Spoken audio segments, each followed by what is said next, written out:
तो कहानी में अब तक वातारी काओरी से मिलने जाता है और बाकी लोगों को भी इस बारे में बताता है कि वो काफ़ी बीमार थी और वो इतनी बीमार हो गई कि उसे आईसीयू में भर्ती करना पड़ा। जो सब सुन सुबाकी काफ़ी परेशान हो जाती है और पूछती है वो ठीक तो हो जाएगी ना, जिस पर वातारी के पास कोई जवाब नहीं होता। और साथ ही वो ये भी जान पाती है कि उसके साथ कोजे भी था। और आगे हीरो को कोजे को कॉल करते उसे घर के बाहर खड़े होकर जिससे ऐसा करने की रिक्वेस्ट की थी सुबाकी ने। और कोजे के फ़ोन न उठाने पर वो गेट खोलकर खुद ऊपर पहुंच जाती है, जहां वो देखते कोजे एक किनारे पर दुखी बैठा हुआ है। जिसे वैसा देख वो कुछ पल के लिए शांत होती है, फिर जाके उसे कहती है तुम आखिर कर क्या रहे हो, कंपटीशन सर पर है। और फिर प्रैक्टिस करने का कहकर उसे उसके कॉलर से पकड़कर ले जाने लगती है, जिस पर कोजे अपना शरीर ढीला छोड़ देता है और कहता है मैं ये नहीं करना चाहता, मैं ये और नहीं कर सकता।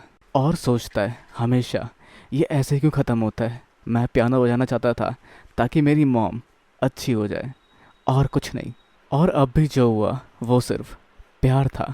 और कोसे परेशान होता हुआ कहता है फिर से ऐसा क्यों हुआ, मैं अब दोबारा कोशिश नहीं करना चाहता। और कहानी में आगे वातारी हॉस्पिटल जाता है और बाकी सभी पियानो कंपटीशन की तैयारी करते हैं। और जब कोजे अपने डेस्क पर पहुंचता है तो उसे वहाँ एक लेटर दिखता है, जो लेटर वातारी से रिक्वेस्ट की गई थी कोजे को दे दिया जाए। जिस लेटर के अंदर लिखा होता है मुझे कैनोले चाहिए। और फिर आगे अपने हाथ में कैनोले लिए मुंह लटकाए हुए कोजे पहुंचता है काओरी से मिलने, जिस पर काओरी उस सबको लेकर जस्टिफिकेशन देना चाहती है कि वो पहली बार था, मैं पहली बार आईसीयू में गई। और शायद वो बताना चाहती है कि बाकी सब कुछ ठीक है, पर कोजे फिर भी चुपचाप वहाँ खड़ा होता है, जो देखते हुए काओरी उसकी ओर अपना एक गुड्डा फेंक के मारती है। और उसके दुखी दिखने पर उसे नाराज होती है, जो कहती तुम मुझे और बीमार कर दोगे। और तभी वो कोजे के हाथ में कैनोले देख पाती है, जो देखकर उसे अपने पास बुलाकर उसके साथ छत पर जाने की बात करती है। और कोजे उसे अपने कंधे पर बैठाकर छत की ओर बढ़ता है, जिस दौरान काओरी कहती है मुझे भारी मत कहना वरना मैं तुम्हें पीटूंगी। पर कोजे के हिसाब से वो काफ़ी हल्की है। पर इस सब के अलावा कोजे उसे फिर से पहले की तरह देखकर एक राहत महसूस करता है कि चलो अब वो ठीक तो है। और इस तरह से वो छत की ओर पहुंच जाते हैं और उन्हें बर्फ़ गिरती हुई दिखती है, जिसके बाद कोजे काओरी को वहाँ बैठने की जगह देखकर बैठा देता है। और फिर काओरी कोजे से पूछती है क्या तुम प्रैक्टिस कर रहे हो।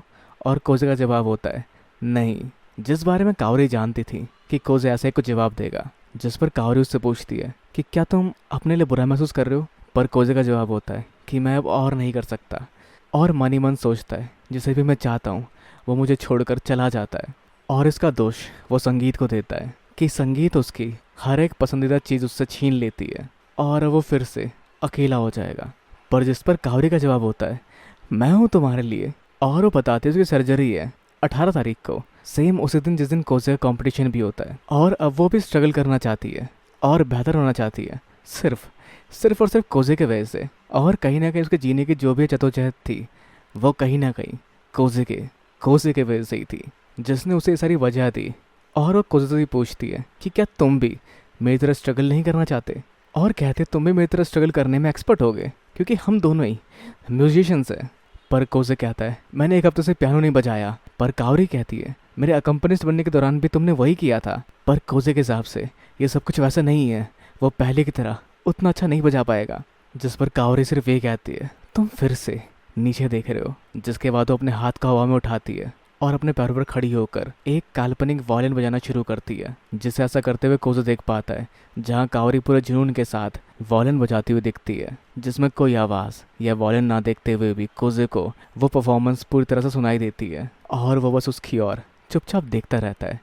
पर कावरी के पैर इसके बाद जवाब दे जाते हैं और वो गिर जाती है, जिसे नीचे गिरे हुए कोजे थाम लेता है। जिस पर वो कहना शुरू करती है तुम मेरे अंदर एग्जिस्ट करते हो कोजे, तुम्हें एग सैंडविच पसंद है, तुम्हें मोमो ब्रांड का दूध पसंद है, पर तुम्हें और क्या पसंद है, तुम्हारा फेवरेट इंसेक्ट कौन सा है, तुम्हें क्या कलेक्ट करना पसंद है, तुम्हारा फेवरेट एनीमे कौन सा है। और भी बहुत सारी बातें जो मैं नहीं जानती, जो वो कहीं ना कहीं सुबाकी से जानना चाहती है और वो कोजे के बारे में और भी जानना चाहती है। और फिर आगे वो रोना शुरू करती है और रोते हुए कहती है मुझे डर लग रहा है, मुझे अकेला छोड़कर मत जाओ। जिससे कोजे सिर्फ ये समझ पाता है कि वो एक बेवकूफ़ है, ये लड़ाकू थी, इसका पहला इंप्रेशन बिल्कुल ख़राब था।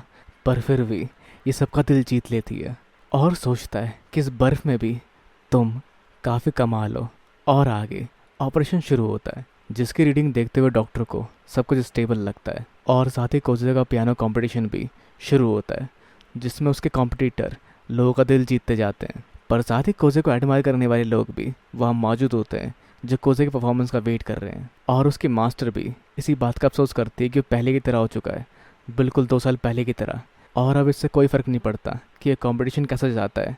और शायद इसके बाद कोजे का पियानिस्ट बने रहना भी मुश्किल होगा। जिसके दिमाग में वही कोजे घूमता है जो आज से 2 साल पहले भी मदद करो मदद करो की बुहार लगा रहा था। और अगर हम बात करें कोजे की, तो वो भी अपना सर नीचे झुकाए बैठा हुआ है, जिसे ताकेशी हिम्मत देने की कोशिश कर रहा है, पर वो परेशान है।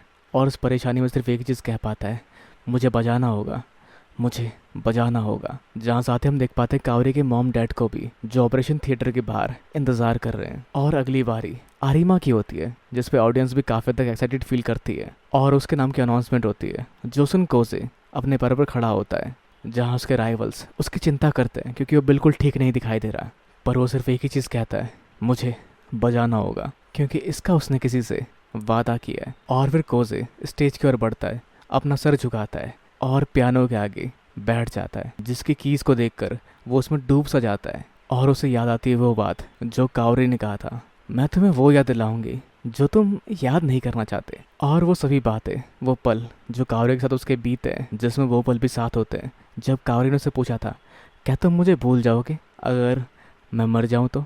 और ये सब याद करता हुआ कोजे सिर्फ ये सोचता है कि मुझे बजाना होगा। जहाँ उसके दिमाग में कावरी पूछती है उससे, तुम सब कुछ भूल जाना, जैसे तुमने एक रीसेट बटन दबाया हो। जहाँ कावरी ने उससे ये भी कहा था, अच्छा होता ना अगर हम मिले ही ना होते।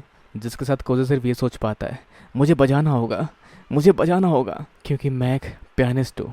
और वो अपने हाथ की तरफ देखता है जिस पे खून लगा दिखाई देता है वो, और अपना सर हाथ के बीच में रखकर वहीं झुक जाता है। जिस पर लोग सोचते हैं इसे हुआ क्या ये स्ट्रेस है। और तभी एक छींकने की आवाज़ आती है, जो आवाज़ सुबाकी की थी। और कोजे उसे और देखता है, जिसे उम्मीद नहीं थी कि सुबाकी भी यहाँ होगी। और वो उस पल समझ पाता है कि सब उसे देख रहे हैं। जिसके बाद वो अपनी उंगली पियानो पर रखकर उसे बजाना शुरू करता है, जिसकी आवाज़ काफ़ी धीमी और गहरी होती है, जो किसी फुसफुसाहट की तरह थी, जो किसी की तरफ किसी के लगाव को दिखाती है। जिसमें वातारे की प्यार को लेकर पूछी गई बात भी है, और उसके मास्टर की दिल से बजाने की बात भी है। पर कोजे का दिल परेशानियों से भरा हुआ है, जहाँ उसमें उसके दोस्तों के सवाल और कुछ जवाब भी है। अब उसे यहाँ सब देख रहे हैं, और क्या कारण है जो वो यहाँ पर है, क्योंकि उसके साथ कावरी है। और वो सभी लोग हैं जिसने उसकी ज़िंदगी में अलग अलग महत्व और मतलब जोड़े हैं, और वो उन सबको निराश नहीं कर सकता। और कावरी की वो सारी मेहनत भी है जिसमें उसने उसे मोटिवेट किया है कि कैसे उसे अपने सपनों की ओर बढ़ना है, क्योंकि वो एक पियानिस्ट है, बिल्कुल कावरी की तरह। वो भी तो एक म्यूजिशियन ही है, और जिसकी वो कला लोगों के दिलों तक पहुंचती भी है। उसकी परफॉर्मेंस के रंग चारों ओर बिखर जाते हैं, और सभी उसमें डूबने पर मजबूर हो जाते हैं। पर क्या ये रंग कोजे की ज़िंदगी में भी बिखर पाएंगे? जानने के लिए आपको इंतजार करना पड़ेगा अगले एपिसोड का। और इसे जुड़े विचार नीचे कमेंट्स बताना बिल्कुल ना भूलें। इस वीडियो को लाइक, शेयर और चैनल को सब्सक्राइब करना भी बिल्कुल ना भूलें। तो अगले मिलता है अगली वीडियो में। Sayonara and have a nice day.